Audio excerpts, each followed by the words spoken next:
दोस्तों आज का वीडियो देखने के बाद आप भी भारतीय हथियारों की क्वालिटी का लोहा मानने पर मजबूर हो जाएंगे। आप सभी ये बात जानते हो कि हमारी सेना के लिए अमेरिका से 6 अपाचे हेलीकॉप्टर को खरीदा गया था और इन 6 अपाचे हेलीकॉप्टर में से 3 अपाचे हेलीकॉप्टर की डिलीवरी हमको इसी साल मई या फिर जून के महीने में मिलनी थी, लेकिन अमेरिका ने इस डिलीवरी को समय पर नहीं किया और अब बताया यह जा रहा है कि हमको ये अपाचे हेलीकॉप्टर इस साल दिसंबर के महीने तक मिल पाएंगे। अमेरिका ने अपाचे हेलीकॉप्टर की डिलीवरी लेट होने के पीछे भी सप्लाई चेन इशू ही बताया है और अमेरिका की तरफ से supply chain issue F404 engine की सप्लाई को लेकर भी भारत को बताया जा रहा है। तो हमारी सेनाओं को अब ये 3 अपाचे हेलीकॉप्टर मिलने वाले हैं। इन अपाचे हेलीकॉप्टर की पहले से ही भारत ने स्क्वाड्रन को भी बना दिया है। इन अपाचे हेलीकॉप्टर को हमारी सेना की तरफ से जोधपुर में तैनात किया जाएगा।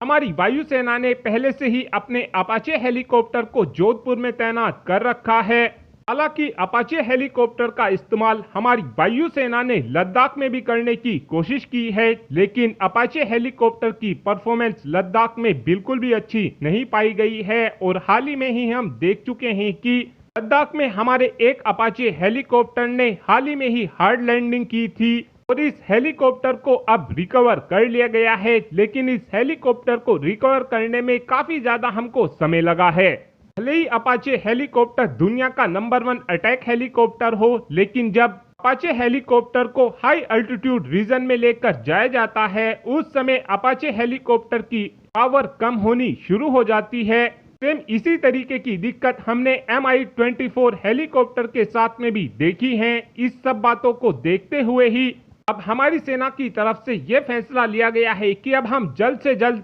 लद्दाख में अपने प्रचंड अटैक हेलीकॉप्टर को तैनात करना शुरू कर देंगे और उम्मीद इस बात की जा रही है कि अगले साल तक प्रचंड अटैक हेलीकॉप्टर को पूरी तरीके से लद्दाख में तैनात कर दिया जाएगा। यानी अब हमारा स्वदेशी हेलीकॉप्टर लद्दाख में पोजीशन को संभालने वाला है। अपाचे हेलीकॉप्टर की बात की जाए तो हमारी सेनाओं के लिए हमने जब 6 की संख्या में अमेरिका से 2020 में अपाचे हेलीकॉप्टर खरीदे थे उस समय हमको इन 6 अपाचे हेलीकॉप्टर की कीमत $800 मिलियन के आसपास पड़ी थी। यानी कि ये हेलीकॉप्टर हमको बहुत ही ज्यादा महंगा पड़ा था और अभी हमारी सेनाओं की तरफ से ये भी प्लानिंग की गई है कि अमेरिका से आगे चलकर 11 और अपाचे हेलीकॉप्टर को लिया जाएगा। भले ही Apache helicopter high altitude region में अच्छी परफॉर्मेंस नहीं दे पा रहे हो, लेकिन अगर लो अल्टीट्यूड की बात की जाए तो वहां पर इस हेलीकॉप्टर का कोई भी हेलीकॉप्टर मुकाबला नहीं कर सकता है। लद्दाख में अपाचे की परफॉर्मेंस को देखने के बाद अब हमारी सेना की तरफ से ये भी तैयारी की जा रही है कि अब हम प्रचंड अटैक हेलीकॉप्टर को 100 की संख्या में अपनी सेना में शामिल करेंगे।